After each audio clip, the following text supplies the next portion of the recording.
Under the pact, UK taxpayers would pay Mauritius a reported £9 billion over 99 years to lease back Diego Garcia, the site of a key US airbase. The death of a 2-year-old boy after a medical episode at a children's nursery is being investigated by police. Merseyside Police said the incident was reported at the Early Learners Day nursery on Hawthorne Road in Bootle at 12:35 p.m. yesterday. The boy was taken to hospital by paramedics but sadly died, and his family is being supported. An investigation has now been launched to establish the full circumstances and cause of death. Gerry Adams could be in line for taxpayer-funded compensation because of Sir Keir Starmer's human rights plans. The former Sinn Féin leader is set to benefit from a decision by the government to repeal Troubles legislation. The current law blocks his claim for compensation over his detention in prison in the 1970s for suspected involvement in terrorism. But Sir Keir's plan will reverse this. It's after the Northern Irish High Court ruled that the legislation was incompatible with human rights laws. And some breaking news. Linda Nolan has died at the age of 65 after several years of battling cancer. The Irish star was part of the family group The Nolans, which also included sisters Colleen, Maureen, Bernie, Denise and Anne. She died peacefully in hospital this morning, embraced with love with her siblings by her side, according to her manager Dermot McNamara. Those are the latest GB News headlines. More in half an hour. For the very latest GB News direct to your smartphone, sign up to News Alerts by scanning the QR code or go to gbnews.com/alerts.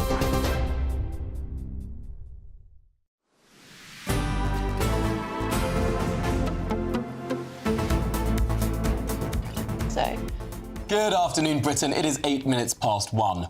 And today we start the show with the news that the Attorney General of Mauritius is today flying to London, seeking to extract more concessions from the British government over our money and our territory. More concessions? Well, cabinet minutes from the East African country seen by GB News declare the commitment and resolve of Mauritius to end this long battle for sovereignty. Just how much more money will the country demand? And could we lose rights to access our crucial UK-US military base on the islands? Well, let's speak to our political editor, Christopher Hope, live from Westminster Hall. Christopher, what's the latest on this then? Well, that's right. He's flying over now, the Mauritius Attorney General, a meeting in St Louis, the capital of Mauritius. He's flying over tonight for meetings tomorrow. We don't know who he's meeting, and the clock is ticking, isn't it, Tom and Emily, on next Tuesday, when that was the notional deadline for getting a deal done. This deal to pass the Chagos Islands to Mauritius and have a 99-year lease on the Diego Garcia military base was supported by Joe Biden, the US president, and by Keir Starmer. But it's been agreed, the deal agreed back in September time, October time, was with Biden, who's now losing power on Tuesday, and with a different Mauritius government. So it's certainly looking questionable. He flies in tomorrow. We'll see where that takes us, but the clock is ticking on whether they can get this deal done by Tuesday, when, of course, Donald Trump takes over. Joe Biden is for the history books, and he may have his own view on this. We understand from people around the administration who may or may not talk for Donald Trump, the new administration, that he's not very keen on the deal. So this Chagos deal is looking on a sugarly peg, to use that Scottish expression. No, it is a fascinating situation because ultimately the government had been sort of rushing against time. And then there was this cabinet meeting in Mauritius yesterday. It's quite hard to keep track over who is really determining the time frame here. And to be frank, Chris, how much we can trust what the British government is saying. Are they really going to now delay this deal into the tenure of the Trump presidency?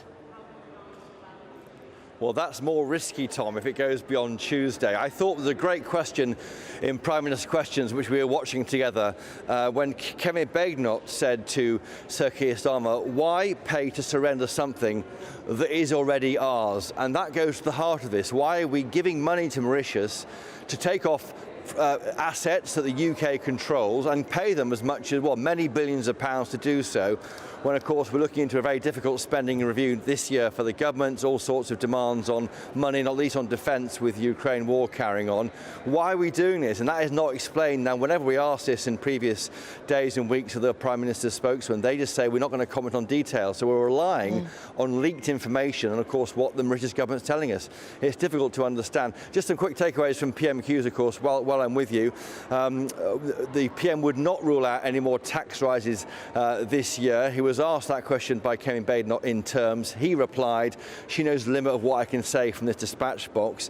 The question of whether there'll be an emergency budget after March 26th when the OBR reports back on progress towards hitting the fiscal rules that the Chancellor set out in October. They're saying, he says, we'll have one budget, that's the Prime Minister, and that's what we've committed to, but it doesn't mean a mini budget won't happen, and the language matters all the time on this. And just finally, on Gerry Adams, and there's reports today, of course, that a change in the law on dealing with the issue of the legacy of the Troubles, and he may get some compensation for when he was jailed back in the early 70s. The PM said there, Kevin Badenoch, we will look at every conceivable way to stop these cases claiming damages. So a human rights lawyer in the PM saying he's doing all he can to deal with a human rights issue for Gerry Adams. Interesting, isn't it? It's very interesting. Christopher Hope, thank you very much indeed for bringing us that latest on the Chagos deal and, of course, what happened in PMQs as well. Should we speak to barrister and writer Stephen Barrett about this deal on the Chagos Islands? I mean, Stephen, can you help us make sense of this? Why are we giving away this territory and why is it costing us so much? There is no answer to those questions, Emily, which is why you quite rightly and quite nobly sort of worried that you were engaging in conspiracy thinking. But what happens is when you get a government that's completely ideologically captured, which happened in Germany in the Weimar Republic, it ends up doing things which are just bonkers. And people find them almost impossible to believe. Why on earth are we giving up sovereign territory against the wishes of the islanders who want to stay with us when we need it for really important military reasons? And why on earth would we raise more taxes to give the money away to pay for it? I mean, there is no rationale behind this at all. I'm afraid you have to be a very bad lawyer to think that the International Court of Justice has any role here. It certainly doesn't. We settled issues with Mauritius in 1968. Even the family division will not let you reopen something that you settled years and years and years ago. We should just tell them to go away. We don't have to pay them. We don't have to rush. We don't have to give them anything. Just tell them to go away. That is seemingly what happened under the previous government when David Cameron was Foreign Secretary and seemed to sort of put an end to this deal. But let's not forget that the negotiations began in 2022. Liz Truss, then Prime Minister, cornered at the UN General Assembly by the then Mauritian Prime Minister, saying you've got to negotiate these. There's been this vote at the UN. Boris Johnson as Prime Minister wouldn't countenance it. But Liz Truss, I read in the Sunday Times wonderful piece exploring all of this a week or two ago, that Liz Truss was keen to get African countries on board an international coalition in favour of sanctions on Russia. And sort of it's hard to argue that it would justify giving up British territory to create that sort of coalition, but at least you can see in that form a tit for tat. You know, what do we get out of this? We create this grand coalition and help Ukraine and all the rest of it. I don't think that is the other half of the bargain now. That seems to have sort of all drifted away. But is there just a different philosophy from the Prime Minister and his lawyer friends? Yes, and it's also, we should recognise that this philosophy has captured the civil service. So I don't mind admitting that I've had quite sustained arguments with civil service lawyers who are just wrong on the law.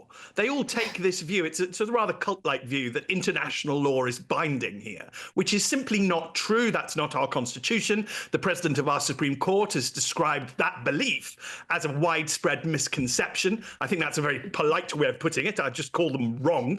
And at the end of the day, what they do is that they seem to wait for weak governments who will let the civil service lawyers get their way. So you think this is about Keir Starmer being a lawyer, essentially? Yeah, well, I would say a bad lawyer. But yes, I think it is the belief in that international law is fundamentally binding in this jurisdiction, which is wrong as law. But I know it's taken hold. It's absolutely everywhere. The first I published on this point about 3-4 years ago in The Spectator, and I got a most ridiculous overreaction from a certain number of lefty lawyers because they all want to believe that international law is absolutely binding it. It's just tosh. And if you believe it, you do mad things that are not in the best interests of your country. Is the worry, though, from some people, particularly Foreign Office officials, they spend their life trying to ask other countries very nicely to, you know, abide by human rights. If you're a diplomat out in some country that politely we no longer call third world, but perhaps we should, you have to say, look, there is a UN charter here that says you're not allowed to have child soldiers. There's a UN charter here that says you probably shouldn't rape people. I mean, isn't the case that sort of, if you're a Foreign Office official, you sort of almost want to try and lead by example, say, OK, we get it, like, you're a sovereign country, but we follow all of these rules and follow all of these diktats, and you should too. Yes, the road to hell is always paved with good intentions, not bad ones. People very seldom go to dark places deliberately. Very few humans are actually genuinely motivated to commit evil or to do stupid things. This isn't, well, it is quite evil to the Chagosian people because they're being completely treated like cattle. But it probably falls into the line marked incompetence rather than actual evil. But we just don't have to do this. We just need to grow up. This is absolutely risible. It is a mistake of law. There is no legal case for giving away the Chagos Islands. We don't have to give them away. The more important, I mean, the right to self-determination of the Chagos Islanders is being ignored. That matters. And this is what happens when they fall into this cult believing, Tom. So they get this fixated mindset, and it's like when they only care about the human rights of the criminal, they don't care about our human rights, or whenever you get rights conflicting, they try and pretend that they don't. Yes, it does remind me of the failure of our government to be able to deport people because of the whole human rights structure. Stephen, we're going to have to leave it there, but thank you so much for talking us through all of that. Stephen Barrett, barrister and writer. Well, there you go. Let us know what you make of it all. Yeah. Incredibly hard to I've been trying my best to sort of think, what are these people thinking in terms of, like, how does this internally make any sense at all for our Foreign Office? Yeah, where's the pressure coming from? Where's the pressure coming from? Anyway, in other news, UK inflation unexpectedly dipped in December for the first time in 3 months as hotel prices fell and tobacco costs eased. Well, according to the Office for National Statistics, prices rose by 2.5% in the year to December, down from 2.6% the month before. So still price rising, but not by as much as the previous month. I feel richer already. Well, during PMQs, Badenoch and Starmer clashed over the economy, with Starmer calling the Conservatives economic vandals and fantasists. Well, who's right? Let's get more with the economist and wealth manager, Jonathan Davis. Jonathan, should we be celebrating inflation down by 0.1%? First of all, you have to question with mortgage costs up 30 to 60% over the last few years, food prices up 20%, energy up 50%. They're telling us that inflation is 2 to 3% per annum. I mean, seriously, who are these bureaucrats coming out with these numbers? That's the first question. First statement. So, Jonathan, what do you think? Where do you think inflation is? How do you think they come up with this figure then? Well, I had to go back to you and say you tell me, when you consider that these statisticians do something like the following. House prices are really important to everyone. Everyone wants to know about house prices. So what does the Office of National Statistics do? It uses 12 to 18 month out-of-date land registry stats, as opposed to HMRC stats, which are entirely up to date, because, of course, they want their stamp duty, don't they? So why are they using 12 to 18 months out? This is the ONS, the same people coming out with 2.5% inflation. So I would say inflation is materially higher than 2.5%. I can't possibly put a number on it, but it's materially higher. So where does that leave us as a country? I mean, of course, even 2.5% is above the target of the Bank of England. I mean, where on earth do we go from here? Well, first of all, the pretend target 2% was made up in the last 5 or 10 years. The central bankers of the world made up this 2% inflation target. Prior to that, central banking was all about stable money. All of a sudden, from nowhere, came a 2% inflation target. You look back in the records, it was never there in 400 years of recorded economic history. So this 2% is spurious. However, we are headed to higher inflation. I said this to you guys last week. The inflation stopped falling in September of last year.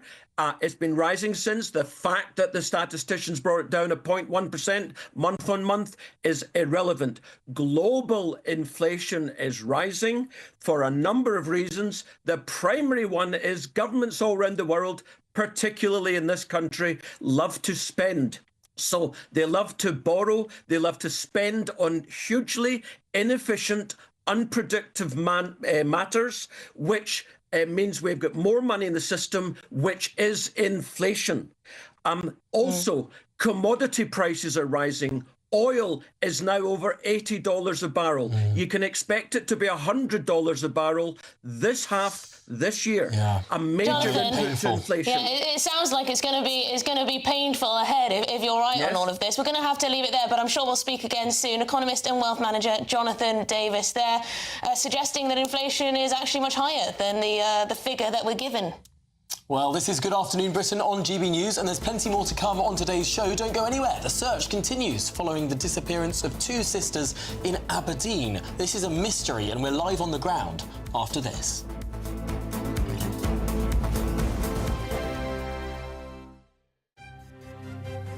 GB News Breakfast. Every day from 6 a.m.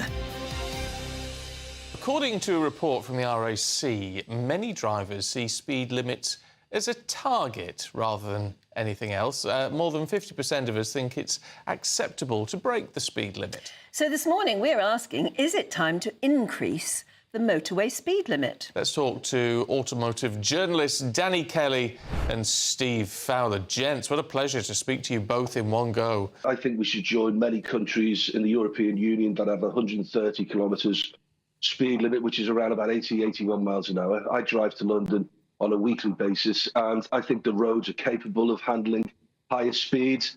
I think unofficially the speed limit, without getting pulled over by the local police at the time, is probably around about 78, 80 miles an hour.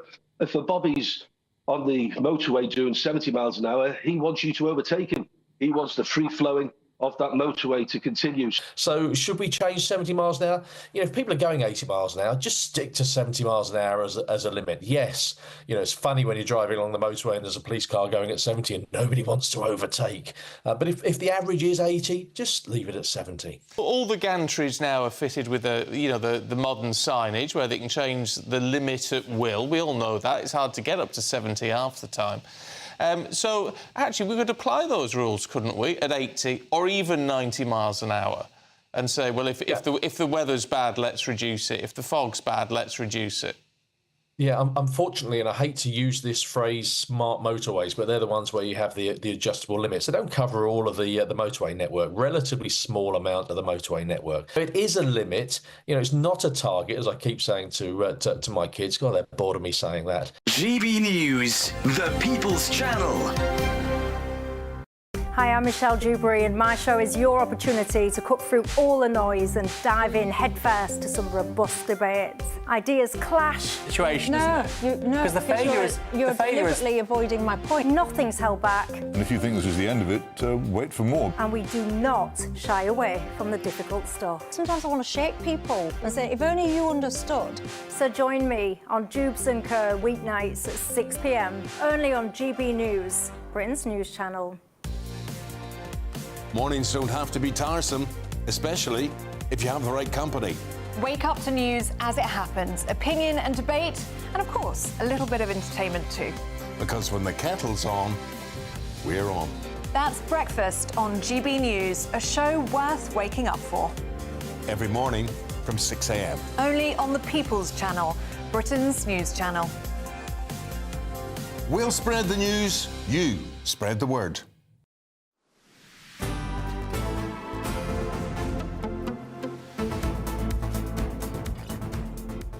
Good afternoon, Britain. It's 25 minutes past 1. Now, the search continues following the disappearance of two sisters in Aberdeen. They've been missing for a week. Yes, Eliza and Henrietta Hushdi were last seen on CCTV on Market Street in Aberdeen at 2 a.m. on Tuesday the 7th of January. Well, we're joined now by our Scotland reporter, Tony Maguire, for more. Tony, what's going on? Good afternoon. Well, certainly this is a very concerning case for the police up here in Aberdeen. However, officers have said that they're keeping an open mind. This now enters day 8 of the search for the two sisters, Eliza and Henrietta, two twins of a trio of triplets who went missing at 2:12 a.m. on the 7th of January. They were last seen just before crossing the bridge behind me there, when they took a sharp right turn and walked down the path alongside the River Dee on which I'm now standing. Now, various red flags and part of the police investigation were pointed to, things that were quite out of character for the sisters. But as I said, officers are at the moment keeping an open mind, and the search continued today on the River Dee. Now, Chief Superintendent David Howison, well, he spoke to press yesterday and said that at this stage that there's no sign of a criminal element to the search. One of our theories has to be that they've entered the water for reasons unknown, and that's why so much of our search activity is focused on the riverbank and the harbour itself. But we're not ruling out the fact that they may have left this area by means that we haven't identified yet, so land-based inquiries continue, both in terms of wider CCTV inquiries and house-to-house inquiries, as well as interviews with people who may have known them. Again, we're remaining open-minded, but we're 7 days into an inquiry with an enormous amount of inquiry carried out, and at the moment there's nothing that we've found that suggests criminality or suspicious circumstances. Now, it's safe to say that this remains quite a mystery, and certainly while some behaviour may have been out of character, police have already ruled out any mental health concerns as well as any contact with family. Now, the family have come out and spoken and have appealed for information, and also, if they're listening out there, for the girls to make contact. Well, Tony Maguire, thank you so much for being across this story for us. So we'll be following this one, of course, throughout the day. Thanks for being there for us. Yes, well, in other news, fury has been sparked today as it's revealed former Sinn Féin President Gerry Adams is in line for taxpayer-funded compensation under Labour human rights plans. Well, the law currently blocks his claim for compensation, but two sections of the Northern Ireland Troubles Act 2023 could now be reversed. IRA victims have slammed the move as unacceptable. Well, should we get more now with Lord Jonathan Kane, former Special Advisor to 6 Secretaries of State for Northern Ireland, so he knows what he's talking about. So what's happened here? What is this change in the law, and how could it lead to compensation for terrorists? So, needless to say, this is quite a complex issue, but what happened in 2020, the Supreme Court Judge, Lord Kerr of Tonamore, ruled that Mr Adams and others had been unlawfully detained in the early 1970s because the order had not been signed by the Secretary of State but had been signed by one of the junior ministers in the Northern Ireland office at the time. Now, this cut across a very long established principle in our government structures called the Carltona principle, which dates back to the 1940s, which enables a Secretary of State in any department to delegate decisions to junior ministers and, in certain cases, senior civil servants. The effect of that ruling was to allow Mr Adams and others to seek compensation for being unlawfully detained. What happened then was when the Legacy Act was being passed, Policy Exchange did a report on this. Lord Godson and Lord Fawkes came to me and proposed amendments to clarify the law in respect of this case. And I took it away and came back with government amendments, which basically retrospectively made all those interim custody orders lawful and therefore prevented any compensation claims arising out of them. That that was found to be unlawful by the High Court in Belfast last year. I think it was in conflict with Article 6 of the ECHR. The then government, of which I was a member, decided to appeal that ruling by the High Court. The current government, inexplicably, when it came to office, decided to drop that appeal, even though when I put the amendments forward in the House of Lords, the opposition at the time didn't oppose the amendments at all. So as a result of the government, the current government, dropping the appeal, it is now once again open to Mr Adams and others to pursue legal claims. It's a complicated story, but on one level it's remarkably simple.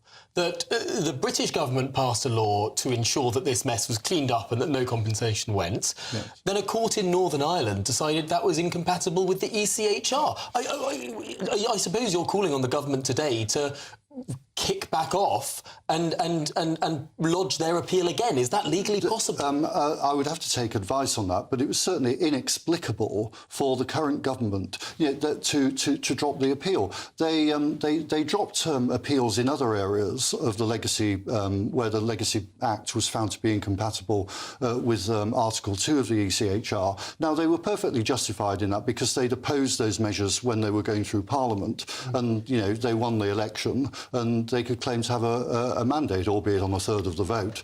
But these particular clauses or sections of the Legacy Act, they didn't oppose. When I brought them forward at third reading in the Lords in July 2023, the opposition spokesman in the House of Lords, former Secretary of State Paul Murphy, Lord Murphy of Torf End, made it very clear that the principle had to be upheld, that a Secretary of State can delegate to junior ministers. And if you look back to the early 1970s, when these cases were, when internment was introduced, and this is not about internment, the rights and wrongs of internment, it's about upholding this Carltona principle, which, I say, has been an established part of our constitutional structures for decades. If you go back to that time, hundreds of people were interned. It would have been absolutely impossible for the Secretary of State at the time personally, not just to sign, but to consider each case individually. So there had to be some delegation to junior ministers. That's completely accepted. When these amendments came before the House of Lords, we were supported by a range of heavyweight figures. Former Justice of the Supreme Court, Lord Brown of Eton under Haywood, shortly before he died, said the Supreme Court had got it wrong. Lord Hope of Craighead, another former Supreme Court Justice, has written the preface to the policy exchange paper that's published today. Former cabinet secretaries, directors of public prosecution, all saying it's vital that this principle is upheld. Right. Now, Keir Starmer has said in PMQs, he was asked on this, and he seemed to say that, he's going to do everything he can to prevent this from happening, but it sounds as though it might be almost taken out of his hands by the legal situation. But thank you very much indeed, Lord Jonathan Kane, former Special Advisor to 6 Secretary of States for Northern Ireland. Thank you. Really appreciate you talking us through all of that. Thank you. Yeah, well, this is Good Afternoon Britain on GB News, and don't go anywhere, there's plenty more to come. Singer Linda Nolan has died at the age of 65 after several years battling cancer. We'll be paying tribute to her after your very latest headlines with Sophia Wensler.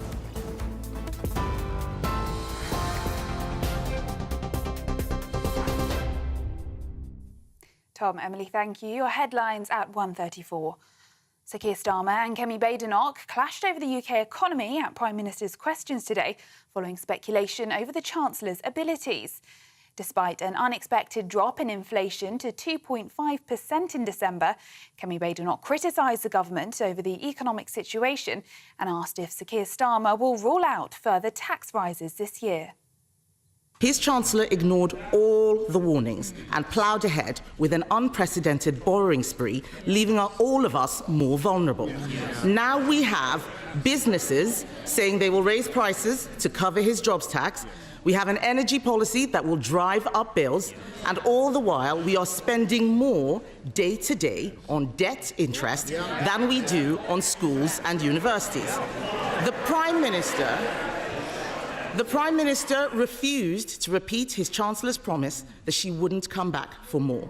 Will he now rule out any new tax rises this year?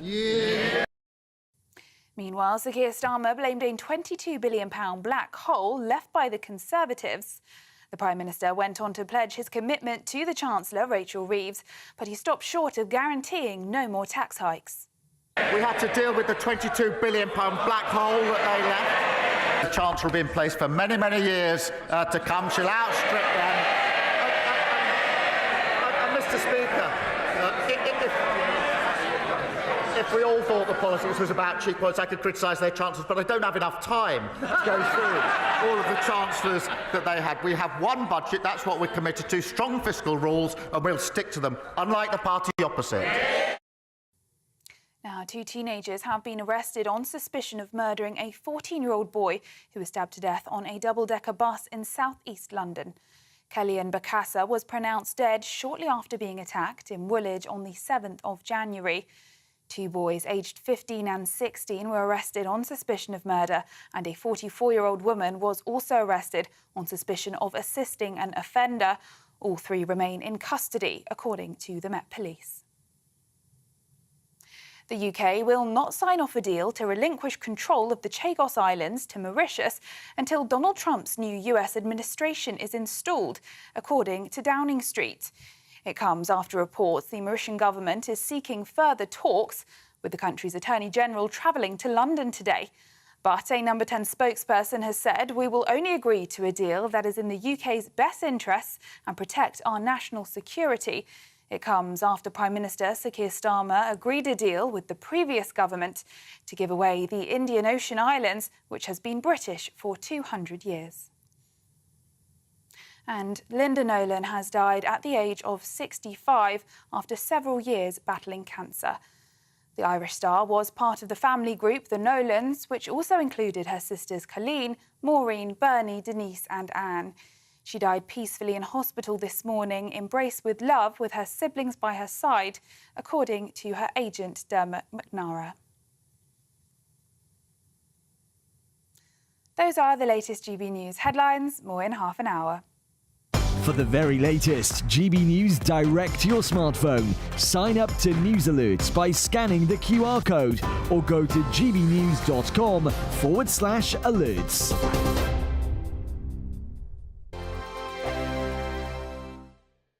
Hello there, good morning. Welcome to your GB News weather update from the Met Office. After a foggy start, it's set to remain quite dull and cloudy for some parts of the south and southeast. Brighter in the north, though that's away from the far northwest, where we're likely to see some outbreaks of rain and drizzle. That's all because of this frontal system slowly moving its way in here, and a good squeeze in the ice bars too, so breezier here too. But largely high pressure dominating, which means lots of fine and settled weather, even some sunshine poking through that cloud across Northern Ireland, parts of Scotland, northern parts of England and Wales too. But as I say, likely to remain fairly cloudy across parts of the southeast, fairly grey at times too. And then just this outbreaks of rain and drizzle starting to creep into the far northwest later in the day. But for most, quite a mild day on offer, temperatures widely above average for the time of year. To finish off the day, once again, there should be plenty of clear spells, particularly across Scotland. Away from the northwest, though, breezier here, plenty more cloud and some outbreaks of rain and drizzle just starting to creep into the very far northwest. Perhaps a bit more cloud across western parts of Northern Ireland too. Some patchy cloud around northern parts of England, but otherwise plenty of clear spells across Wales too. But that cloud's set to linger across parts of the southeast too. And overnight, once again, likely to turn rather murky, likely to see once again some foggy conditions develop overnight too, but there should also be some clear spells to the north of this, and once again those outbreaks of rain and drizzle set to continue across the far north of Scotland. Under those clearer spells too, temperatures likely to dip away, so once again a quite chilly night on offer, but temperatures largely holding up across parts of the southeast underneath those cloudier skies. Then through the course of Thursday, once again quite a dull start across central and southern parts of the UK, brightening up once again mainly across northern parts of England and Wales, perhaps a bit more cloud as we head into tomorrow across Scotland. But once again, temperatures fairly mild for the time of year, but feeling slightly cooler across central and southern areas tomorrow. Bye for now. The latest GB News travel. Good morning, I'm Russell Holding. In North Yorkshire, the A1085 is closed southbound along Trunk Road at Grangetown, where lorries overturned, causing queues. In Carmarthenshire, the A476 is closed in both directions at Firevac after an accident with queues each way towards there. Trains have been stopped between Milton Keynes Central and Watford Junction because of an incident. Buses replaced trains between Watford Junction and St Albans Abbey because of a faulty train. In Essex on the A13, it's down to a single lane westbound where a lorry's broken down between North Stifford and Lakeside, causing queues towards the M25. On the M25 in Surrey, the inside lanes close clockwise where a car's broken down on the approach to Junction 6 at Godstone, with queues towards there from the Clackett Lane services. And in Somerset, the A358 is closed in both directions along Halsey Hill at Crocombe after an accident. And that's the latest. You can stay up to date throughout the day by visiting our website, gbnews.com.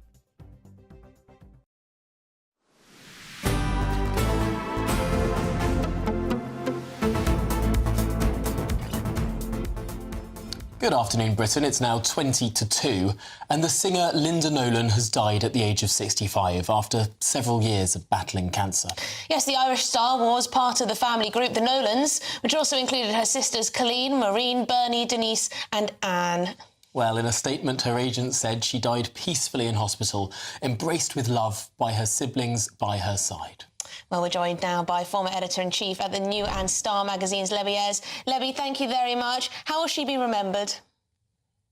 I think we'll remember Linda as a pop icon. You know, anyone my age, I'm in my 50s, you know, grew up in the 1970s hearing about the Nolan sisters alongside kind of ABBA. They were sort of our version, I think, and Ireland's version of ABBA to us. You know, a bright, breezy, fun pop group. And I think, you know, my kids are 18. They still dance to In the Mood to Dancing at their parties. You know, they've dominated showbiz over the last 40 years. And, you know, Linda will be sadly missed by the whole nation as well as her family at this time. It's a very sad moment, I think, for showbiz in the UK and Ireland. A very sad moment, but of course also a chance to look back on a life well lived, I suppose, a life that touched so many people, music that didn't just last, you know, for 1 week in the charts, but actually, as you say, some of those songs you still hear being played regularly today, decades on. Exactly, and they started out as the singing Nolans, and then they became the Nolan sisters, and then they became the Nolans. And, you know, they really did. You know, they were a family that was rooted in showbiz. And we haven't just heard their songs. We've seen them on TV. We've seen them on reality TV shows. You know, that they've really been in our newspapers. And, you know, the real... I suppose the tragedy for the family is that they've had such fantastic high moments in their career. You know, one of the best-selling girl bands of all time, let's not forget, you know, massive, not only in the UK, but also in Japan, you know, really hitting the heights with their sales. But they unfortunately have this, obviously there is some kind of cancer gene in their family, and they've battled an incredible tragedy, obviously losing Bernie as well when she was just 52, and now Linda, age 65. So, you know, they've been through it, I think, in the last few years. Very sad. Yeah, a 20-year battle with breast cancer, I'm reading. That would be traumatic for anyone, and then eventually passing away from pneumonia, which often is the case when someone's been battling with a disease like cancer. Awful way to finish your life. I think so, but I think we should also remember that during that 20 years, that Linda has really she's raised a lot of money for breast cancer charities. I think doing sort of things like the Moonwalk, where you know, able to raise money specifically for breast cancer charities, over 20 million. You know, and then later, I think her cancer spread. She got liver cancer, and then she got secondary cancer in her hip, and then it spread to her bone. But yes, as you say, you know, 20 years of battling cancer, and all of that treatment obviously left her vulnerable. And in the end, she got pneumonia. And as Dermot McNamara, her agent, says, she died in hospital, surrounded by love, embraced by love. So that I think that's some comfort that for her family, that they all managed to be there at the end with her.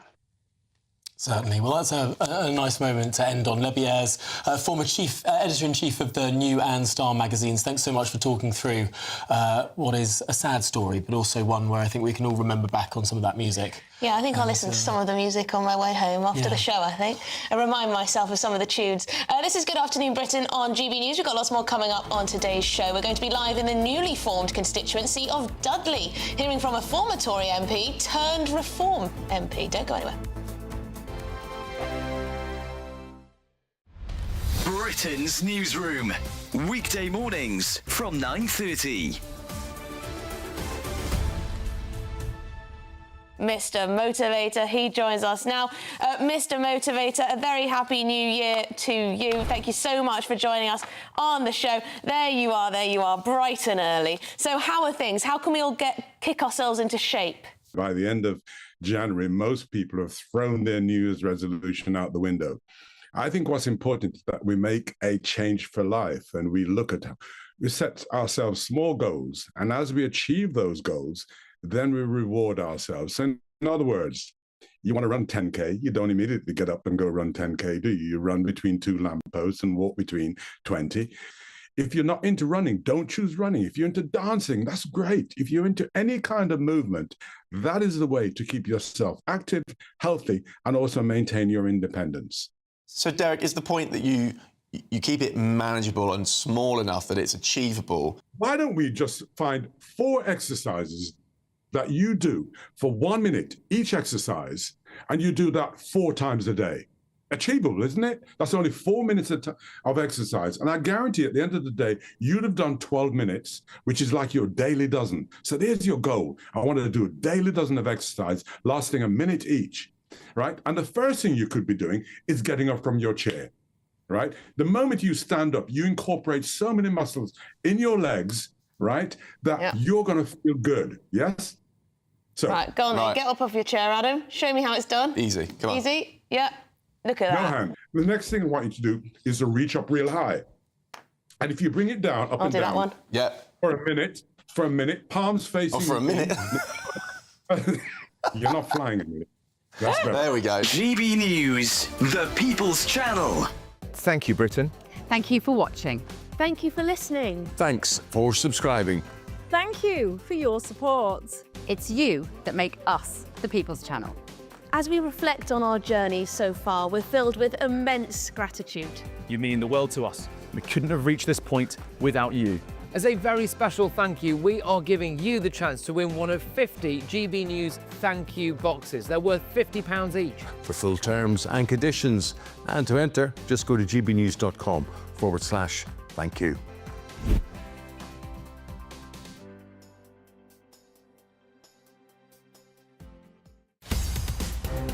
In the GB Newsroom, we bring you the news as it happens. With our team of dedicated journalists across the UK, we're ready to keep you up to date with what's happening every half an hour, every single day.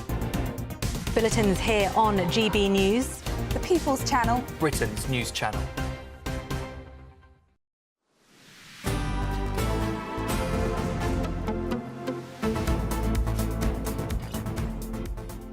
Good afternoon, Britain. It is now 12 minutes to 2, and GB News is today reporting from the West Midlands in the newly formed constituency of Dudley. It's a former Red Wall area that went back to Labour in the 2024 election, and today we're hearing from the constituency on the issues most important to them. Well, joining us is our reporter Jack Carson in Dudley with local residents. Jack, take it away.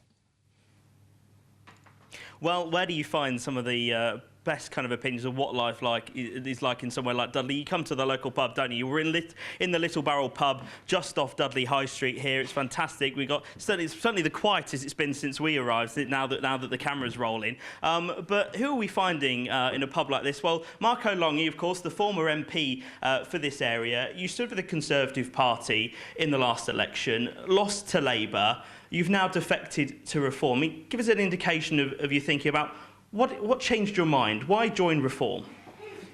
So, well, what really happened was that the Conservative Party left me. The Conservative Party has betrayed the country.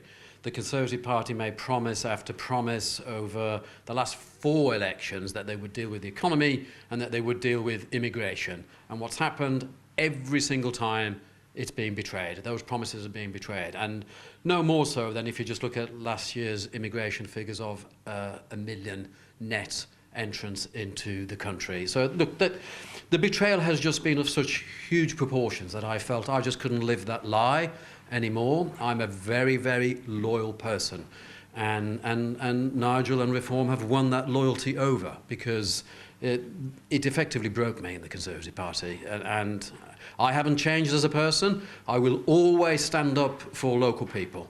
What people know me for is my mantra, which is I will always put people first. And when I announced my my move over to Reform, I had huge amount of support coming from the local community, people saying, fantastic, Marco. I couldn't vote for you before, but I really wanted to, because if we voted for you, we voted for Rishi Sunak, and we voted for the Conservative Party, so I couldn't do that. A lot of people said, oh yeah, I still vote for you, Marco, because of what you managed to do for us as local people here in Dudley. Hopefully now, I've made that equation balance out, and I'm here with Reform for Dudley people, and that shall carry on.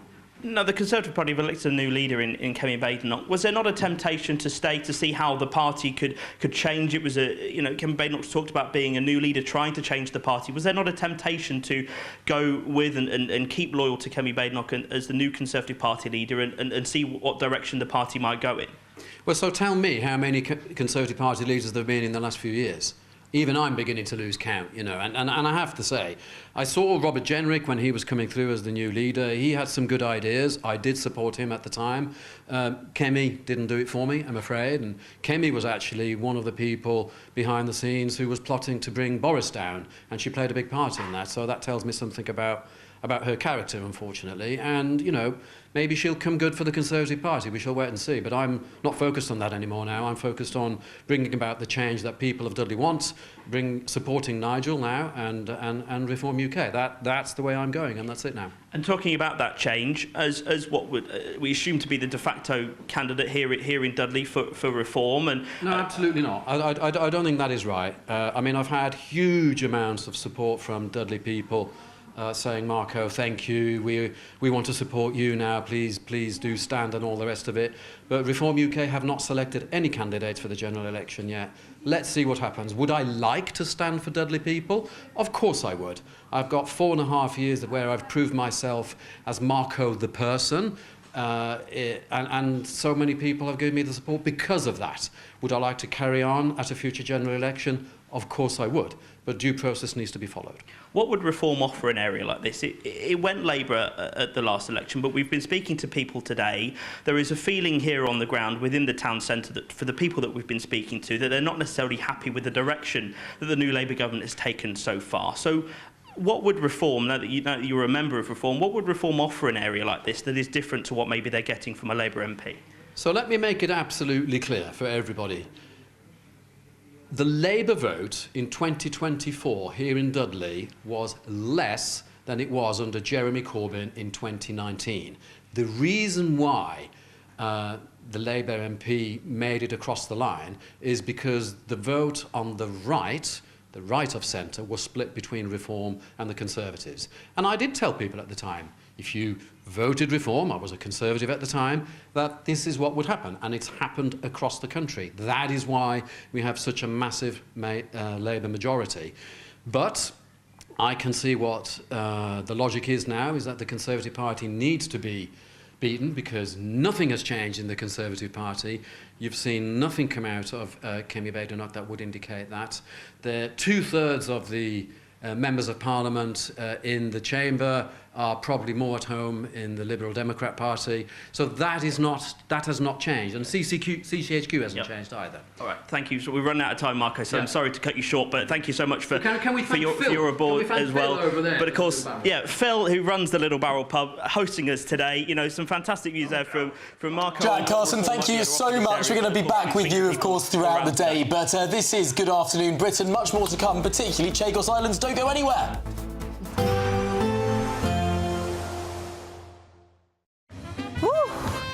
A chilly start will give way to a lovely, warm afternoon. Boxed heat pumps, sponsors of weather on GB News. Hello there, good afternoon. Welcome to your GB News weather update from the Met Office. As we head into this evening, it's going to remain quite dank and cloudy across the south. Also some mist and fog developing and some patchy drizzle to the far northwest as a result of this frontal system just moving in here. But overall, high pressure largely dominating, which means it's a largely settled night to come. Lots of moisture trapped underneath this high, though, which means quite cloudy conditions across parts of the south and southeast. Quite murky at times. Also likely to see further fog develop overnight. Even when we see these clearer skies, we could also see some patches of fog develop. Also quite cloudy across the far north of Scotland, where we're likely to see the bulk of the drizzle. But for many of us, a largely dry night, but it is going to be feeling chilly under those clearer skies. We may even see some pockets of frost by the morning. So to start on Thursday then across Scotland, as I say, lots of dry weather around, just a chance we could still see some patchy drizzle to the very far north, but largely dry across inland areas and feeling rather mild too, particularly in the northwest. Plenty of cloud across Northern Ireland, a few more clearer spells across northern parts of England, feeling chilly here, northern parts of Wales as well, some clear skies, possibly some pockets of frost, but across much of the south and southeast, fair amount of low clouds, some quite foggy conditions. Could also be quite slow to clear during the early hours of the morning. So do take care if you're travelling around. Through much of the day, though, we will start to see some brighter weather, mainly across northern parts of Wales and northern parts of England. Across the south and southeast, it looks like that cloud is there to stay through much of the day, and also fairly cloudy across Northern Ireland and parts of Scotland. Still fairly mild, but likely feeling cooler than it has done this afternoon. As we head into the evening, we'll see fairly similar conditions. Once again, a mix of cloud and clearer spells, turning chilly under those clearer skies, and we'll see a return of that rain and drizzle just start to creep into the west later on in the night. And as we head towards the weekend, still that cloud sticking around and temperatures really struggling, so feeling rather chilly at times too. Bye for now. A nice bright morning will generate a lovely warm day, right through to the evening. Boxed Solar, sponsors of weather on GB News. You could be joining the Great British Giveaway list of winners with your chance to grab a fantastic £50,000 in tax-free cash. Hi, I'm Angela from Wigan and I won £30,000 with the Great British Giveaway. I'd say to people who want to enter or are wondering whether to enter to do it, it happens to people like me. For another chance to win, text cash to 63232. One entry costs £2 plus one standard network rate message, or text bonus to 63232. 5 entries cost £5 plus one standard network rate message. Go to gbnews.com/win. Entries start from just £2. You can call 0903 681 3232. Calls cost £2 plus your network access charge, or post your name and number to GB10 PO Box 8690 Derby DE1 9TT. UK only. Entrance must be 18 or over. Lines close at 6 p.m. on the 31st of January. Please check the closing time if listening or watching on demand. Good luck. GB News Breakfast. Every day from 6 a.m. TikTok chefs, Instagram chefs, that they put children off or young people off of cooking because it's so expertly done they can't do it. No, my young lad, he's 17, he is amazing in the kitchen. Oh, he is. He's amazing in the kitchen. And he gets it all off TikTok. He comes down, he can put burgers, wraps, stews, curries, sauces, and the smells in the kitchen. I said, where'd you get these? Oh, just TikTok, I'm trying it out. And it's just amazing the things that he can conjure up. So for some people, it might be... it's an inspiration for him. So they're saying that it's intimidation. For my boy, it's an inspiration. They say it's entertainment. For my boy, it's an infomercial. I watch him doing his stuff. At that stage, I could do baked beans on toast and knock up a salad. That was it. But my boy can do all sorts of stuff. It makes it accessible as well, doesn't it? Because lots of people say, like, you need an education to be in the kitchen, or you need to go find yourself loads of cookbooks. But you don't. No. You go on your phone now. Well, I mean, like, all the spices, sesame oil. I mean, I'm amazed at the stuff that he does. So it's encouraging. All you just need is a kitchen well-stocked and have a go. And understand that failure is actually the route to learning. I mean, he's made mistakes, he's stuck stuff in the bin, but that young man, I am amazed at some of the stuff he does. I don't mind cooking at all. It's cleaning up that I have the problem with. Dawn, let's talk about sex. Can I just say there are things called restaurants, by the way? Just put that one. My hell, I don't even know where the kitchen is. OK. GB News, the People's Channel.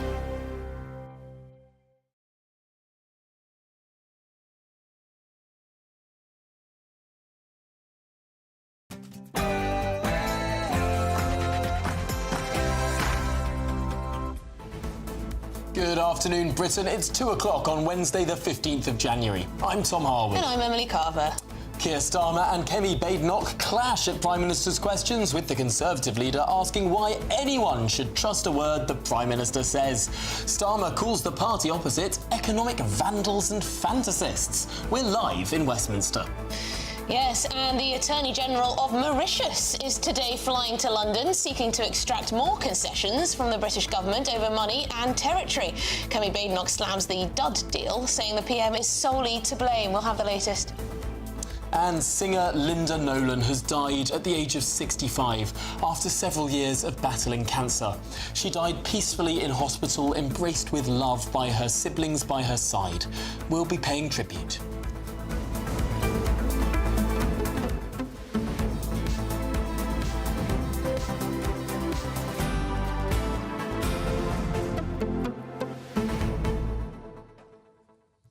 Yeah, it was a curious day today in international affairs. We had a cabinet meeting of the Mauritian government earlier this morning. What's the population of Mauritius again? About 1. Yeah, last time we had a look, it was 1.26 million. 1.26 million. I know, and we're being bullied, by the sounds of it, by this small nation. Seemingly being bullied. And now the Attorney General of that country is flying over here. Not to sound pompous, but it does seem a bit... what for? It does seem a bit ridiculous, really, that they're flying in, you know, to get this over the line, to make sure we give enough money and to make sure everything's, you know, all the T's are crossed and the I's are dotted. Do you know what it feels like? The Cod Wars. The Cod Wars, when the United Kingdom of Great Britain and Northern Ireland, when His Britannic Majesty's Royal Navy lost to the Icelanders and Icelandic fishermen in the 1970s in 2 separate Cod Wars. I mean, like, the Royal Navy defeated by a country with a population of, what, 500,000? So is it on a scale of that, the humiliation to our nation? It's that level of defeat, surely. I mean, losing to the Icelandics. Nothing against the Icelandics. A nation of only 1 million or so, lovely people, great volcanoes. It is a fantastic country, actually. You should go if you get the chance. Yeah, and I mean, they had the wise decision to not be a member of the European Union as well. But my goodness me, it does feel like we're sort of in this 1970s state as a country, as if all sort of world affairs is going against us. But is this because Keir Starmer is a lawyer, first and foremost, before a politician and a leader of a government? Is it that? That's what Stephen Barrett, our lawyer friend, said earlier. We shall see. Let us know what you make of it. Or do you understand why this is all happening, why we're ceding sovereignty of this territory? gbnews.com/your say. But let's get the headlines with Sophia Winsler.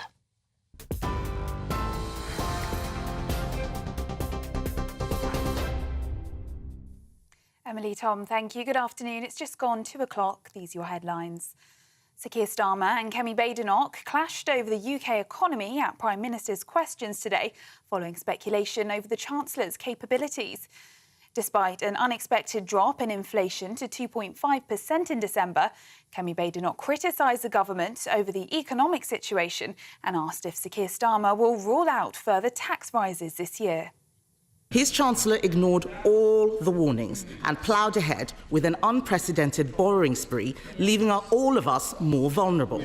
Now we have businesses saying they will raise prices to cover his jobs tax. We have an energy policy that will drive up bills, and all the while we are spending more day to day on debt interest than we do on schools and universities. The Prime Minister refused to repeat his Chancellor's promise that she wouldn't come back for more. Will he now rule out any new tax rises this year? Meanwhile, Sir Keir Starmer said this was due to a £22 billion black hole left by the Conservatives. The Prime Minister went on to pledge his commitment to the Chancellor, Rachel Reeves, but he stopped short of guaranteeing no more tax hikes. We had to deal with the £22 billion black hole that they left. The Chancellor will be in place for many, many years to come. She'll outstrip them. Mr. Speaker, if we all thought the politics was about cheap points, I could criticise their chancellors, but I don't have enough time to go through all of the chancellors that they had. We have one budget, that's what we're committed to, strong fiscal rules, and we'll stick to them, unlike the party opposite. In other news, 2 teenagers have been arrested on suspicion of murdering a 14-year-old boy who was stabbed to death on a double-decker bus in south-east London. Kellyanne Bokassa was pronounced dead shortly after being attacked in Woolwich on the 7th of January. 2 boys aged 15 and 16 were arrested on suspicion of murder, and a 44-year-old woman was arrested on suspicion of assisting an offender. All 3 remain in custody. The UK will not sign off a deal to relinquish control of the Chagos Islands to Mauritius until Donald Trump's new US administration is installed. It comes after reports the Mauritian government is seeking further talks, with the country's Attorney General travelling to London today. But a Number 10 spokesperson has said we will only agree a deal that is in the UK's best interests and protect our national security.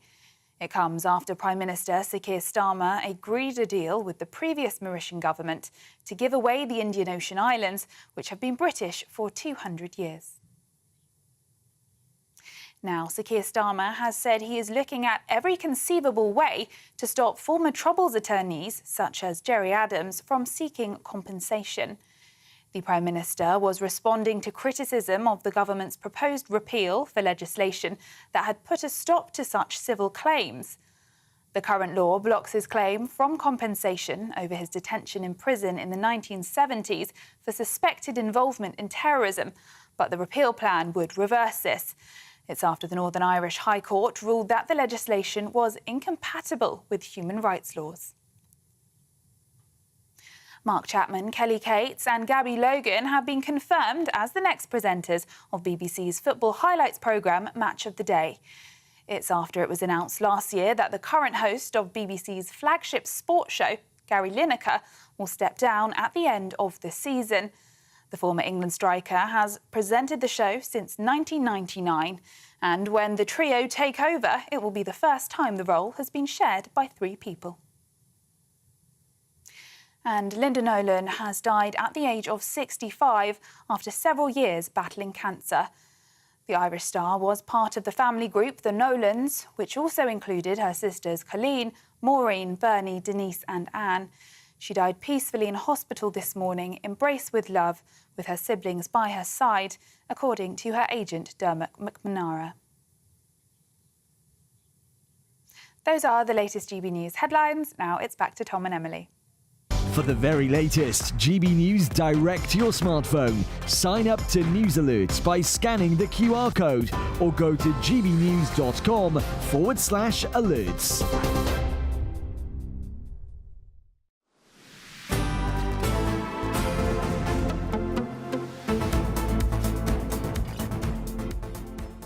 Good afternoon, Britain. It's now 7 minutes past 2, and we kick off the show today with the news that the Attorney General of Mauritius is today flying to London to extract more concessions from the British government over money and territory. Well, cabinet minutes from the East African country, seen by GB News, declare the commitment and resolve of Mauritius to end this long battle for sovereignty. Yes, just how much more money could the country demand, and could we lose rights to access that crucial UK-US military base on the islands? Well, shall we speak to our political editor, Christopher Hope, who is in Westminster Hall? Christopher, what's the latest on all of this? The latest is that the Number 10 has confirmed this lunchtime that they will not try and seek a deal on transferring sovereignty of the Chagos Islands to Mauritius until after Donald Trump's inauguration on Tuesday. That had been the deadline because, of course, this deal announced by the Prime Minister Sir Keir Starmer with the previous Mauritius government and with Joe Biden agreeing to it last autumn. It was all set out then. But the problem the Tories, the Labour government's got is that all the different parties are moving away. We've got a new Mauritius government keen to look again at the terms, and we've got, of course, Joe Biden ending his time as president next Tuesday and his final remarks overnight tonight from the Oval Office. So there has been a deadline to get this done. Number 10 now admits it won't happen.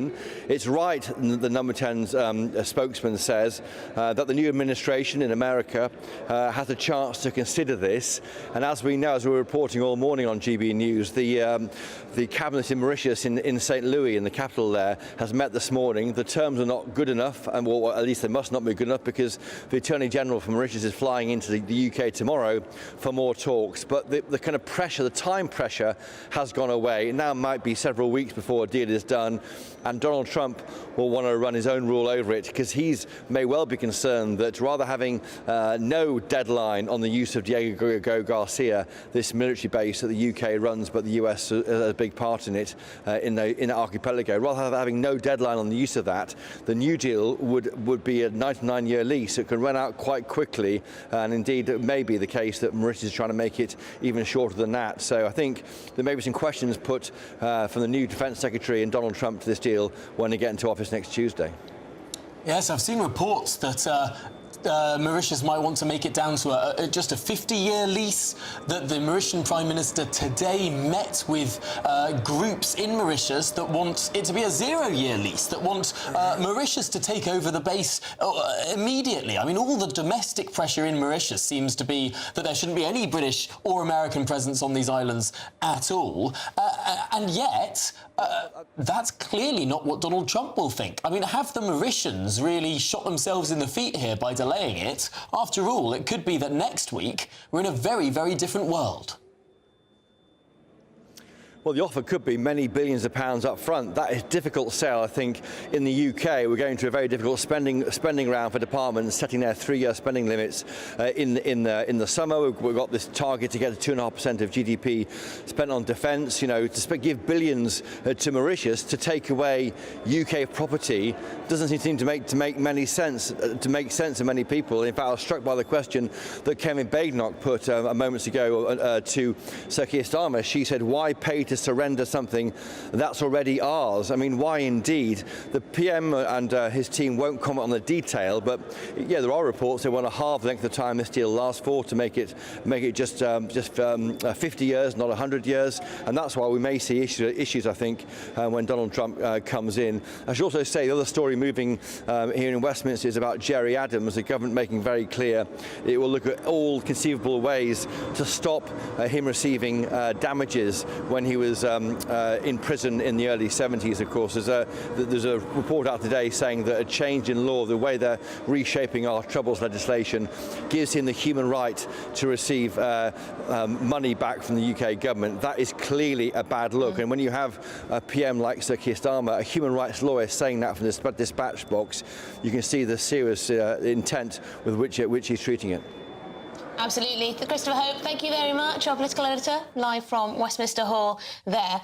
I'm a little confused, OK, Tom, so perhaps you can help me with this, because maybe some people at home are too. So who is the delaying party in this? Is it Mauritius or is it the Labour government? Because if it's the Labour government, why on earth would they wait for Donald Trump to get in? Because I thought Donald Trump was going to put the kibosh on all of this and just say, no, you're not handing over that territory. Unless Keir Starmer wants that to be the case somehow. Does he want Donald Trump to just deal with this? You know, he's made a mistake? I don't understand. Really hard to make sense of, but I think there's probably been a change of thought amongst the government in the last 24 hours. That's the only explanation for now this delay, right?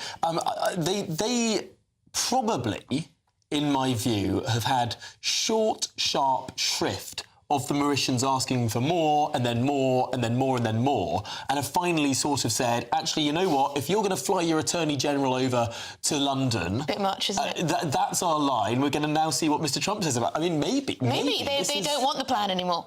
They don't want this deal anymore. Who knows? Well, shall we put that question to the Labour Party activist Chris Worrell? Can we just take a step back? Why is there such a frantic negotiation over this? Well, it's a good question, Tom. I mean, you know, must be a slow news day, because while 30p and that have been punching down on Rachel Reeves, she's been adding up, inflation's coming down. But bringing it back to the Chagos, what's the price of international security? What's the price of blocking off illegal migration routes? These are the things that are important to the Labour Party, and clearly if you've got Donald Trump coming in looking at renegotiating that, I think he is, as you pointed out, looking to object. So, you know, I think making sure that they've got the new incoming president as a say in the deal with putting British interests first is key. And if we've got a vital international security long-term agreement with the US on that base, surely I think all parties should come to the table. Kevin Badenoch giving it lemon about, surrendering territory. They had 11 negotiations, that Conservative Party. Labour's had 2, struck a deal. They didn't see the territory, though, did they? Well, they didn't get this far. It's part of the deal for a long-term international agreement for a military base. These things don't come cheap, This is about our security at the end of the day, and I'm sure you'd agree with it. I think a lot of people can see that clearly the British government wants to keep that base and keep that area because it's a vital part of the world. What I think a lot of people are struggling to see is why there needs to be a negotiation in the first place. Some people would argue that the advisory ruling from the international courts and the UN simply could be ignored by this Prime Minister. But of course, he is an international lawyer through his history. Do you think that Keir Starmer perhaps takes the words of the UN at greater weight and greater value than other politicians when it comes to issues like this? Well, look, Sir Keir Starmer is a barrister by trade, and he's definitely going to respect the rule of law. And I think the reason why we get so much investment into this country is a result of being a place that does respect the rule of law. If we're going to act like Iceland, like they devastated our fishing industry by ignoring bilateral agreements, then that's not going to encourage people to come invest here. We've talked about the National Wealth Fund being released, £28 billion.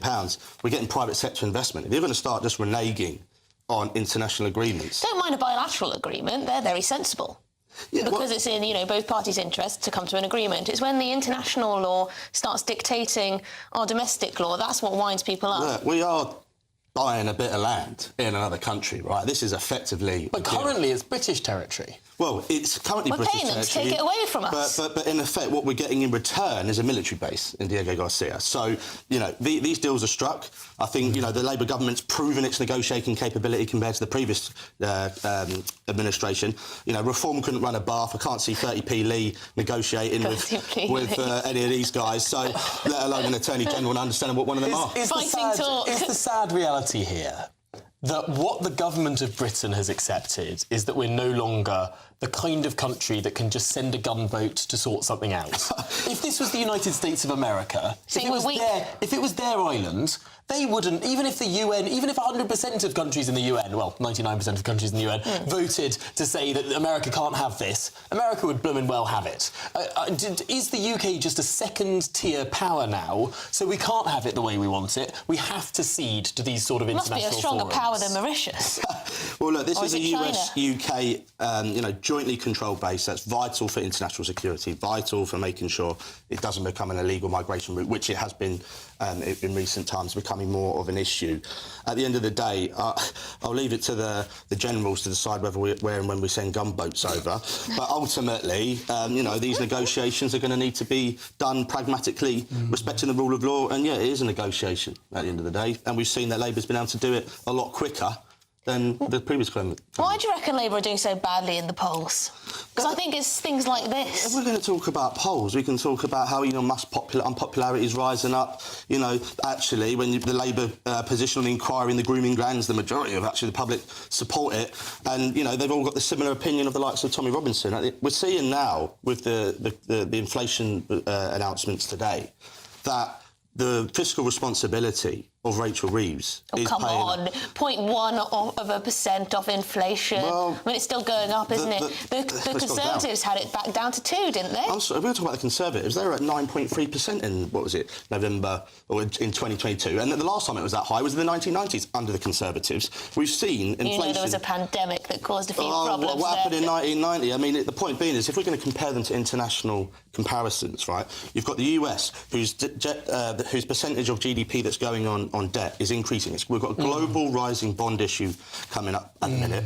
The UK government, run by the Labour Party, is seeing ours forecast to be steady. That is responsible. It's higher than Germany, it's higher than America, it's higher than all of these comparative countries. It's not higher than America, but it is higher than Germany, Spain, Italy, and there's one other country. But if you look at Japan, and they're coming from a lower base, that's true, but theirs are rising.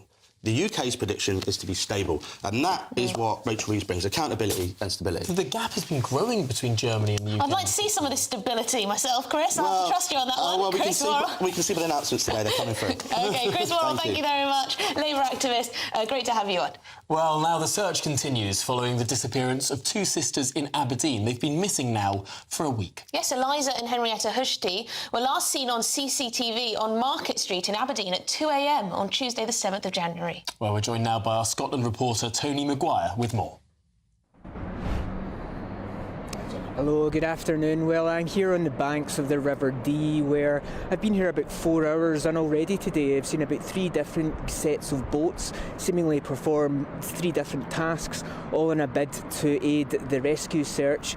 And that's because officers are keeping their minds open that perhaps, the girls could still be found. Now, this is now the 8th day of this search after Eliza and Henrietta Hushti, they disappeared seemingly from trace at 2 a.m. on the 7th of January, just around this river bend behind me.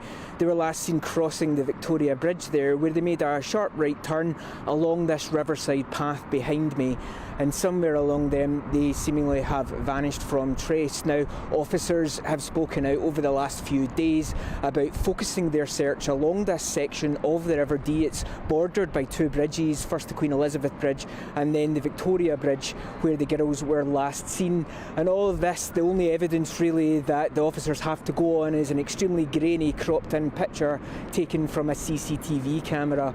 Now, Superintendent David Howison, he's already said today that the high water levels along the river have made the search quite difficult. But speaking earlier, he gave the press some idea about some of the theories that officers are currently following. One of our theories has to be that they've entered the water for reasons unknown, and that's why so much of our search activity is focused on the river bank and the harbour itself. But we're not ruling out the fact that they may have left this area by means that we haven't identified yet, so land-based inquiries continue, both in terms of wider CCTV inquiries and house-to-house inquiries, as well as interviews with people who may have known them. Again, we're remaining open-minded, but we're 7 days into an inquiry with an enormous amount of inquiry carried out, and at the moment there's nothing that we've found that suggests criminality or suspicious circumstances. Now, quite understandably, this has caused quite a lot of concern in the community here in Edinburgh. The 2 girls, or the 2 women, seemingly being pleaded to by the family. The family has already made an appeal for them to reach out, or for anybody who has any information to reach out. OK, well, thank you very much indeed. Tony Maguire live from Aberdeen as the mystery continues into these 2 missing women. Our Scotland reporter. Well, do stay with us here at Good Afternoon Britain. There's plenty more to come on today's programme. Indeed, tractor sales are now at their lowest point since 1998. Could it be anything to do with the government's inheritance tax raid on family farms? We're live from one of those farms after this. This is GB News, Britain's news channel. We were talking earlier about the issue of Siri listening to you. Well, it's not just your own conversations being sort of harvested for data, but it's a problem with AI. So what seems to have happened yesterday is that Apple issued a alert saying that Luke Littler had won the darts before he had.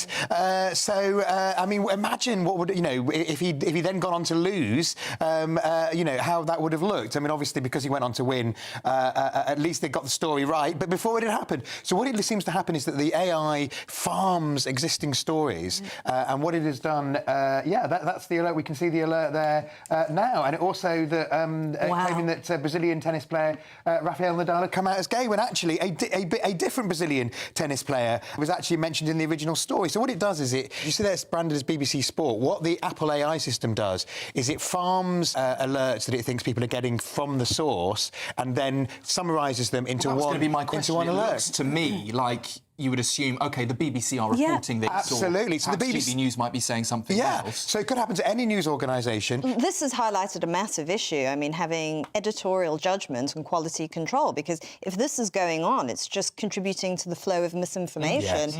And we know that this is a problem on social media, people reporting false things. But if it seems to come from trusted news sources, that is a massive issue in credibility. I mean, if you had something like Reuters, who's a big news provider, doing this, you could hold people accountable, you could make changes, but when it's the AI doing it, I mean, what do? You're going to have to reprogram it in some way. And if you just lost control, if you're a news source, you've lost control of what goes out, because it basically farms it, puts your logo on it and sends it out, even when it's nonsense. GB News, the People's Channel. We're proud to be GB News, the People's Channel, and as you know, we always love to hear your views. Now, there's a new way of getting in touch with us at gbnews.com/your-say. By commenting, you can be part of a live conversation and join our GB News community. You can even talk to me, Bev Turner, or any of the members of the GB News family. Mornings don't have to be tiresome, especially if you have the right company. Wake up to news as it happens, opinion and debate, and of course, a little bit of entertainment too. Because when the kettle's on, we're on. That's Breakfast on GB News, a show worth waking up for. Every morning from 6 a.m. Only on the People's Channel, Britain's news channel. We'll spread the news, you spread the word. I'm Stephen Dixon, and thanks for joining us on GB News, Britain's news channel.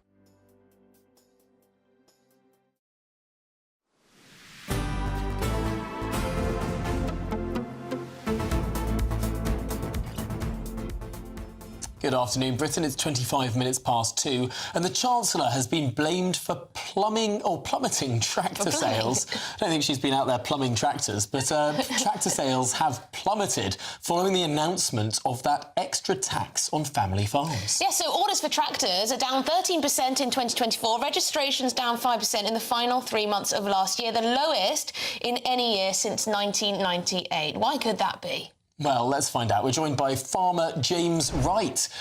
James, have you cut back on any big tractor orders? I see you've got a pretty impressive tractor behind you there. Well, we're very lucky. We've got a new tractor behind us, and there's one in front of me that's about 12 years old. We don't need any new machinery. But if you're a farmer at the moment, why would you make the investment? Not only do we have the family farm tax, so when you buy a tractor, you're going to have to pay 20% on it when you die, but also we've got cuts to the amount of money that farmers get from the government for looking after the environment, and just the general signals coming out of the Labour Party is that they don't care about farmers, they're not doing a lot for them. So if you're a farmer, why would you buy a new tractor right now? I feel like I'm missing that fresh air down at your farm, James. I spent the whole day there back in November, had a fantastic time. But James, have you been hearing from your friends, your farmer friends, that they're putting off orders, they're going to leave some decisions for a while, they're going to see how things go? What's the sort of state of things? What are people saying? Well, I went to my local NFU meeting a couple of weeks ago, and there was a machinery dealer there. He's just building a brand new workshop that you're going to be employing lots more people in. And he was saying the order book literally since the budget has dried up. And, the confidence in the industry has evaporated. Labour were elected, and what they said was change. And actually, it's the wrong sort of change they've seen. All the signals to rural businesses and farmers is that Labour don't understand us, and the changes are just damaging to the industry. So, that is straight from him. But, I'll be at the pub tonight, and I'm sure a few people will tell me what they think. No, it is just stark when you hear about that, because you remember it's not just the people who literally work on the farms. There's an entire supply chain there. There's engineering jobs in it, all those machinery workshops, the people that fix the stuff. I mean, this is just going to be a shrinking industry. And if this industry does shrink, if more people get out of farming, if less machinery continues to be bought, where does that leave the country? Where does that leave our food security?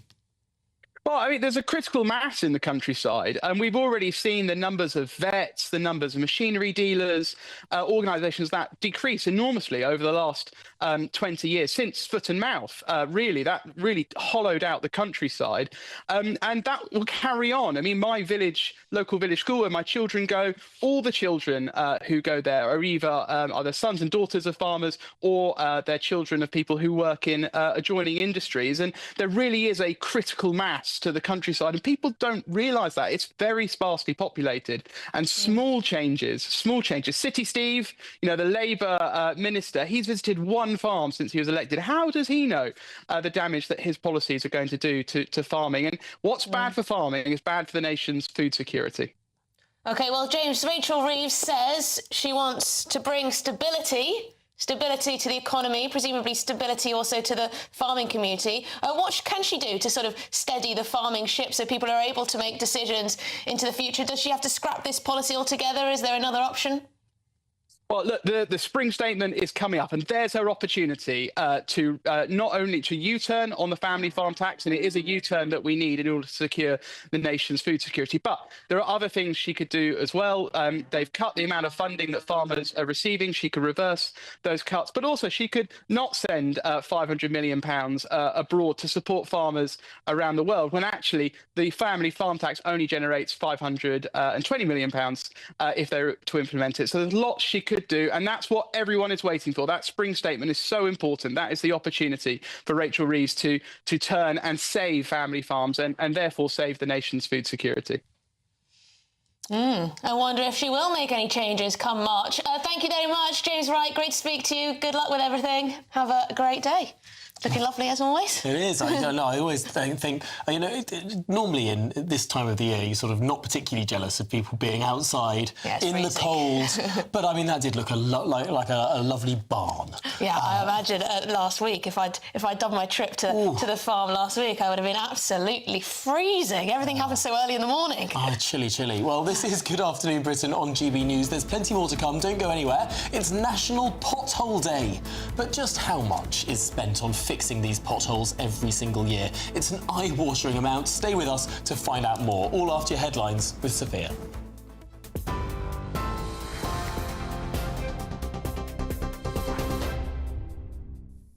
Tom, Emily, thank you. Your headlines at 2:30. Sir Keir Starmer and Kemi Badenoch clashed over the UK economy at Prime Minister's questions today, following speculation over the Chancellor's abilities. Despite an unexpected drop in inflation to 2.5% in December, Kemi Badenoch criticised the government over the economic situation and asked if Sir Keir Starmer will rule out further tax rises this year. His Chancellor ignored all the warnings and ploughed ahead with an unprecedented borrowing spree, leaving all of us more vulnerable. Now we have businesses saying they will raise prices to cover his jobs tax. We have an energy policy that will drive up bills, and all the while we are spending more day to day on debt interest than we do on schools and universities. The Prime Minister refused to repeat his Chancellor's promise that she wouldn't come back for more. Will he now rule out any new tax rises this year? Meanwhile, Sir Keir Starmer blamed a £22 billion black hole left by the Conservatives. The Prime Minister went on to pledge his commitment to the Chancellor, Rachel Reeves, but he stopped short of guaranteeing no more tax hikes. We had to deal with the £22 billion black hole that they left. The Chancellor will be in place for many, many years to come. She'll outstrip them. Mr. Speaker, if we all thought the politics was about cheap points, I could criticise their chancellors, but I don't have enough time to go through all of the chancellors that they had. We have one budget, that's what we're committed to, strong fiscal rules, and we'll stick to them, unlike the party opposite. In other news, the UK will not sign off a deal to relinquish control of the Chagos Islands to Mauritius until Donald Trump's new US administration is installed, according to Downing Street. It comes after reports the Mauritian government is seeking further talks, with the country's Attorney General travelling to London today. But a Number 10 spokesperson has said we will only agree to a deal that is in the best interest of the UK and protect our national security. It comes after Prime Minister Sir Keir Starmer agreed a deal with the previous Mauritian government to give away the Indian Ocean Islands, which have been British for 200 years. Now, Mark Chapman, Kelly Cates and Gabby Logan have been confirmed as the next presenters of the BBC's football highlights programme Match of the Day. It's after it was announced last year that the current host of BBC's flagship sports show, Gary Lineker, will step down at the end of this season. When the trio take over as hosts, it will be the first time the role has been shared by three people. And Linda Nolan has died at the age of 65 after several years of battling cancer. The Irish star was part of the family group, the Nolans, which also included her sisters Colleen, Maureen, Bernie, Denise and Anne. She died peacefully in hospital this morning, embraced with love with her siblings by her side. That's according to her agent, Dermot McNamara. Those are the latest GB News headlines. Sam Francis will have more for you in half an hour. For the very latest GB News direct to your smartphone, sign up to News Alerts by scanning the QR code or go to gbnews.com/alerts.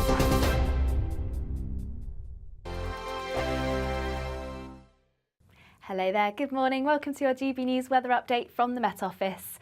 After a foggy start, it's set to remain quite dull and cloudy for some parts of the south and southeast. Brighter in the north, though that's away from the far northwest where we're likely to see some outbreaks of rain and drizzle. That's all because of this frontal system slowly moving its way in here, and a good squeeze in the ice bars too, so breezier here too. But largely high pressure dominating, which means lots of fine and settled weather, even some sunshine poking through that cloud across Northern Ireland, parts of Scotland, northern parts of England and Wales too. But as I say, likely to remain fairly cloudy across parts of the southeast, fairly grey at times too. And then just this outbreaks of rain and drizzle starting to creep into the far northwest later in the day. But for most, quite a mild day on offer, temperatures widely above average for the time of year. To finish off the day, once again, there should be plenty of clear spells, particularly across Scotland. Away from the northwest, though, breezier here, plenty more cloud and some outbreaks of rain and drizzle just starting to creep into the very far northwest. Perhaps a bit more cloud across western parts of Northern Ireland too. Some patchy cloud around northern parts of England, but otherwise plenty of clear spells across Wales too. But that cloud's set to linger across parts of the southeast too. And overnight, once again, likely to turn rather murky, likely to see once again some foggy conditions develop overnight too, but there should also be some clear spells to the north of this, and once again those outbreaks of rain and drizzle set to continue across the far north of Scotland. Under those clearer spells too, temperatures likely to dip away, so once again a quite chilly night on offer, but temperatures largely holding up across parts of the southeast underneath those cloudier skies. Then through the course of Thursday, once again quite a dull start across central and southern parts of the UK, brightening up once again mainly across northern parts of England and Wales, perhaps a bit more cloud as we head into tomorrow across Scotland. But once again, temperatures fairly mild for the time of year, but feeling slightly cooler across central and southern areas tomorrow. Bye for now. The latest GB News travel.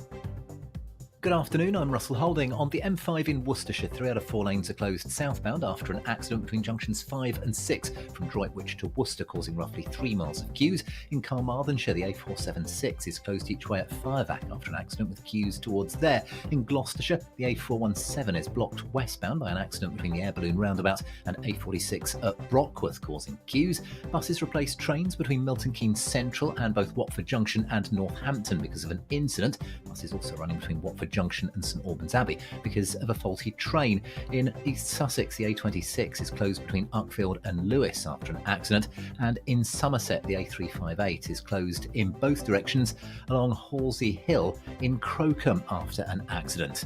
And that's the latest. You can stay up to date throughout the day by visiting our website gbnews.com.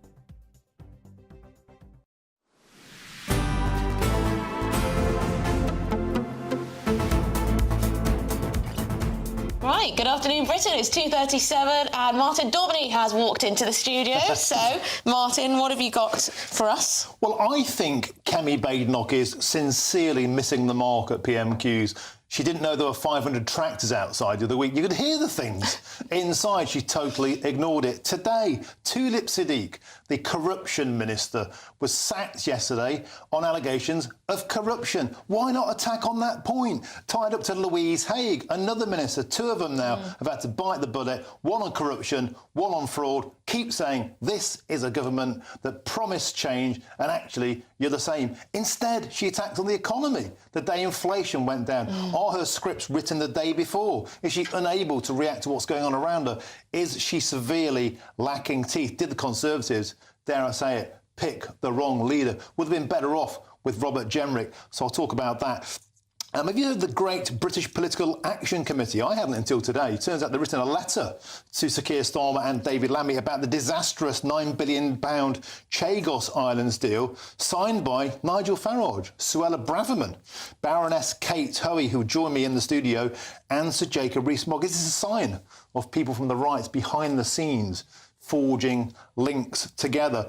Yesterday, Sir Keir Starmer did a £12 billion trade deal with Iraq, which might finally allow us to deport some of the illegal immigrants that continue to come over, and we can't send them back because of their human rights.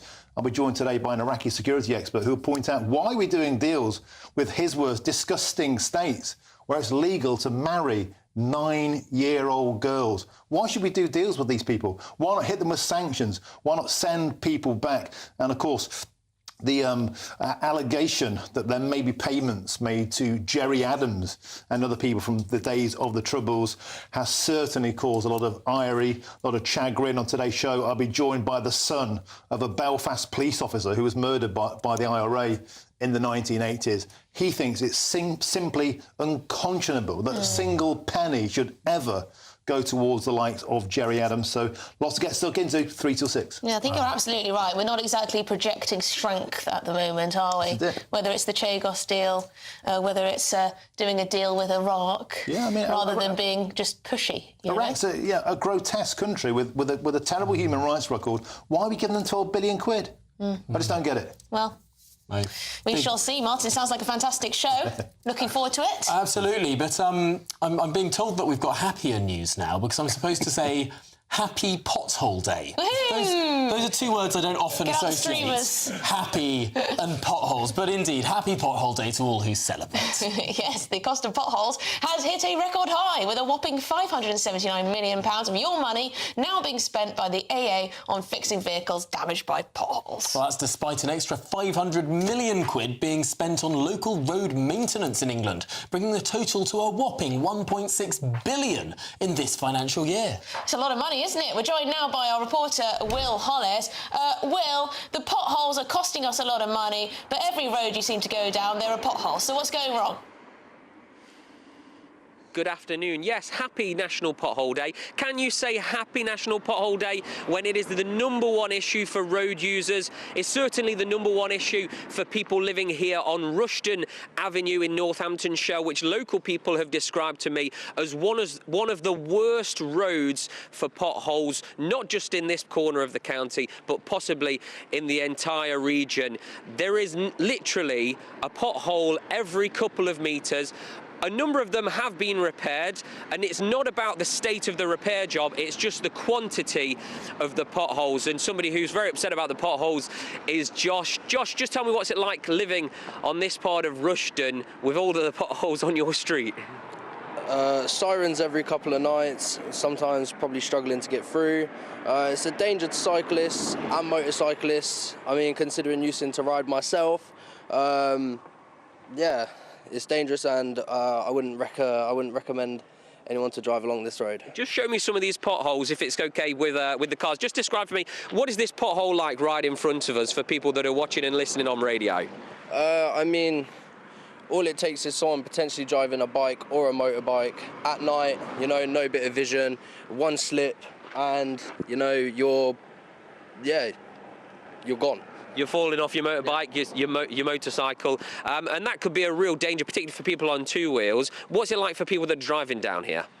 I mean, the road is quite wide, but it's not exactly the best road to get through. It's quite narrow and tight sometimes, and if you're swerving, then it's just a danger to everyone around you.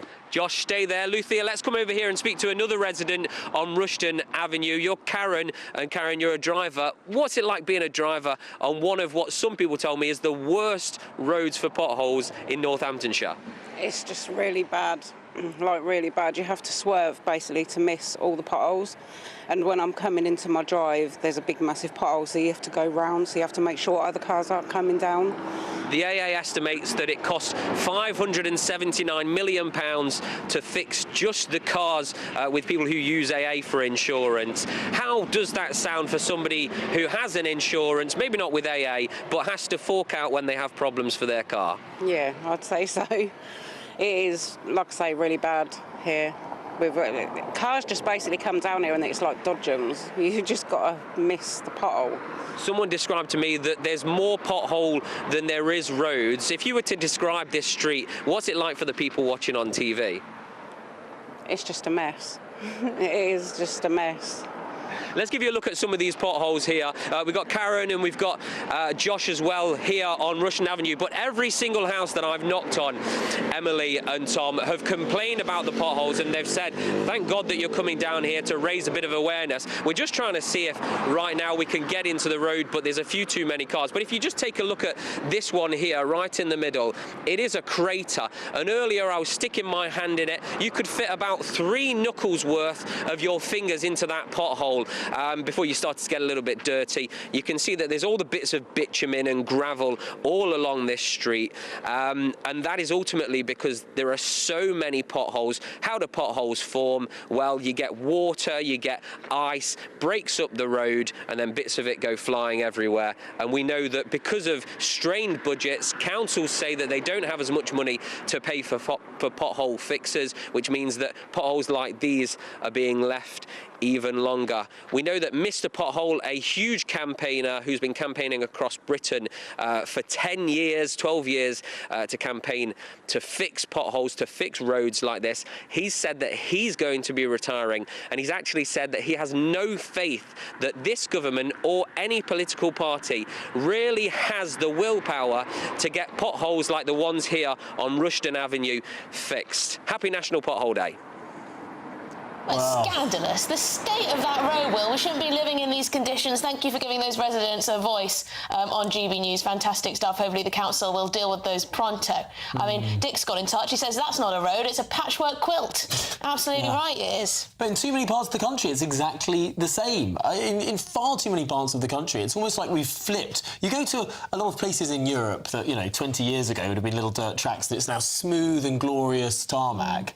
And then you come back home, all of the roads that used to be smooth and glorious tarmac are now, treacherous, utterly treacherous. They slipped down the priority list, have the potholes and the condition of our roads, and it's not good enough. But what are we going to do now without Mr. Pothole? Well, Will Hollis will have to, take over. Well, Will could put on that cap, or indeed someone watching might want to take on the mantle to be the local community hero that Britain needs. Well, if you're in search of some winter sun in a country not plagued by potholes, here is the forecast for some of the top European holiday destinations. Ready to soak up that holiday sunshine? Won't we need some cover? No worries. All sorted. All Clear Travel Insurance sponsors GB News Travel Destinations forecast. Storm Felix is set to affect central parts of the Mediterranean, bringing some rain, mountain snow and also strong winds. But further west, largely settled for the Canary Islands, Madeira, Portugal and also most of Spain. But towards the eastern coast, we could see some heavy showers here. The heaviest likely across Sicily and parts of Sardinia, and also likely to see some mountain snow across the highest parts of Italy and also Greece. Towards the weekend, though, largely settled and temperatures remaining around the same. All Clear Travel Insurance sponsors GB News Travel Destinations forecast.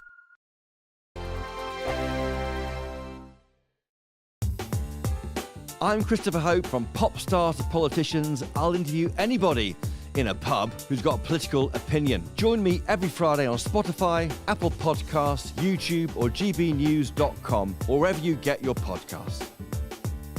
This is GB News, the People's Channel.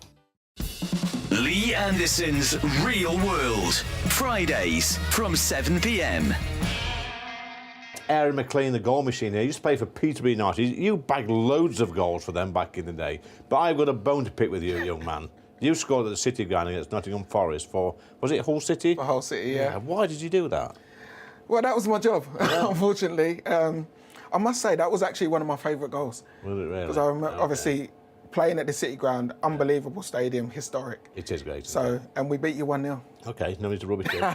These sports clubs, whether it's football or rugby or whatever, should offer two alternatives, either a professional footballer, or if you don't quite make it, you can still go and play football at a lower level, but have a career as well, maybe be an electrician or a plumber. 100%. Listen, I've had multiple conversations with various different people, whether it's the PFA or whether it's clubs. Even players who do have careers, there's so many that don't make it and don't quite make it to the level or only play at a lower level. There's so many that do have long careers, but once you come to the end of that, you've spent, for me, I spent 20 years as a professional footballer. Once I finished playing, what do you then do for the rest of your life? You know, at 35, once you retire, you still have to have a purpose in life. Yeah. But I'd almost be starting from ground zero.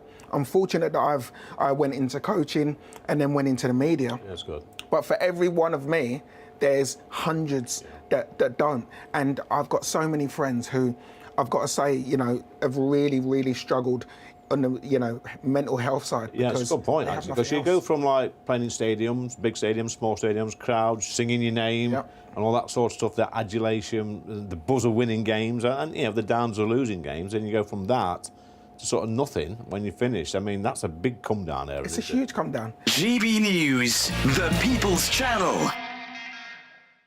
If you want your news to be straight talking... This is a nightmare for the Conservatives again. Down to earth. It's not just Nottingham where this is happening, is it? And most importantly, honest. Hard-working, middle-class taxpayers, they'll get the book thrown at them. Then catch me, Martin Daubney, Monday to Friday, 3 till 6 p.m. on GB News, Britain's news channel.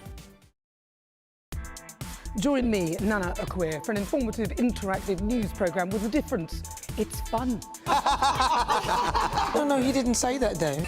I'm so surprised. I think there's an element of truth to that. Join me from 3 p.m. every weekend, only on GB News, Britain's news channel.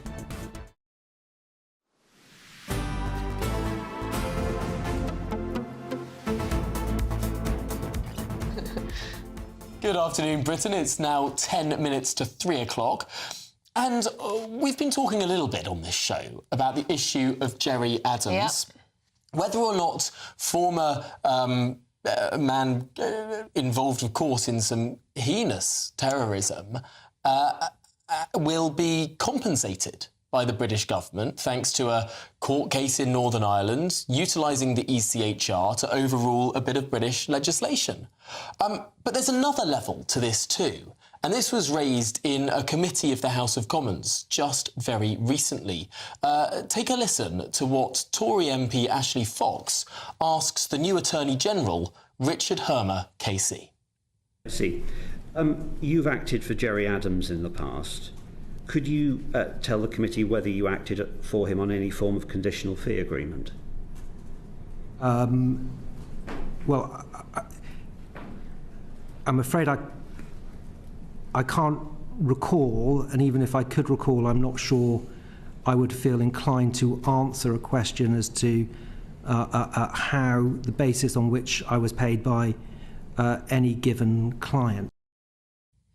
And this is a man who potentially could have something to do with the decision over this compensation, potentially, for IRA terrorists and sympathisers. Well, the UK government was appealing this and stopped appealing this. That would have had to go through the Attorney General. Now, the Attorney General acted for Gerry Adams in the past. I can't remember. He acted for Gerry Adams. The Attorney General of the United Kingdom acted for Gerry Adams. That's one half of it. But the other half of it is, it could have been, and he's not said whether or not this is true, but what's known as a conditional fee agreement, i.e., might he be paid if Gerry Adams wins further compensation? Might the Attorney General get some of that compensation? There's no straight answer there. No answer. No answer given there at all. It was all very awkward. Certainly didn't like being asked that. Suddenly had no memory. I find lawyers very often have no memory when difficult questions are asked. But this is a really serious question to ask. And surely one of the brightest legal brains in the land, a close friend of the Prime Minister, Keir Starmer, so close a friend, actually, that Emily Thornberry, remember her? She was meant to be the Attorney General. She was booted out of the cabinet as soon as Keir Starmer got in. Yes. She never got the job. Richard Hermer, Keir Starmer's mate, got the job instead. And now it turns out he's acted for Gerry Adams in the past and can't remember, and even if he could remember, wouldn't be inclined to say whether or not he might still get more money from Gerry Adams if Gerry Adams gets money from the British government. Yeah, and the Telegraph reporting that Number 10 are so far refusing to say whether the Attorney General was involved in this compensation decision. So if that's the case, then, you know, the plot thickens. Given the Attorney General provides all legal advice to government, I find it very hard to believe the government will have taken a legal decision like to stop this appeal that the previous government was lodging in this case. This government stopped that appeal. It would be strange if they didn't ask the Attorney General's opinion on that. Well, let us know what you think. gbnews.com/your say. I'm sure Martin will be picking up on this story very much so. I believe he's speaking to a survivor of IRA terrorism, I believe. Thank you so much for tuning into the show today. Really enjoyed having you. Absolutely. And we're back, of course, at midday tomorrow. Martin's next. Don't go anywhere.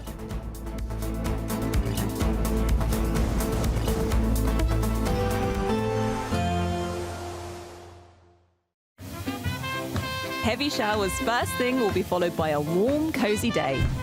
Boxed boilers, sponsors of weather on GB News. Hello there, good afternoon. Welcome to your GB News weather update from the Met Office.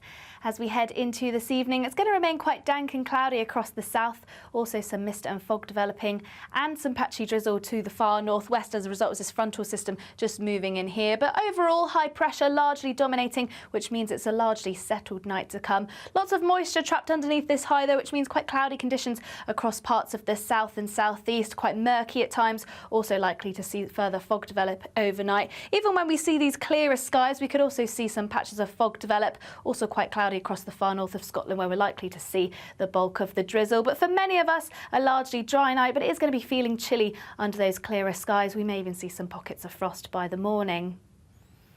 So to start on Thursday then across Scotland, as I say, lots of dry weather around, just a chance we could still see some patchy drizzle to the very far north, but largely dry across inland areas and feeling rather mild too, particularly in the northwest. Plenty of cloud across Northern Ireland, a few more clearer spells across northern parts of England, feeling chilly here, northern parts of Wales as well, some clear skies, possibly some pockets of frost, but across much of the south and southeast, fair amount of low clouds, some quite foggy conditions, could also be quite slow to clear during the early hours of the morning. So do take care if you're travelling around. Through much of the day though, we will start to see some brighter weather, mainly across northern parts of Wales and northern parts of England. Across the south and southeast, it looks like that cloud is there to stay through much of the day, and also fairly cloudy across Northern Ireland and parts of Scotland. Still fairly mild, but likely feeling cooler than it has done this afternoon.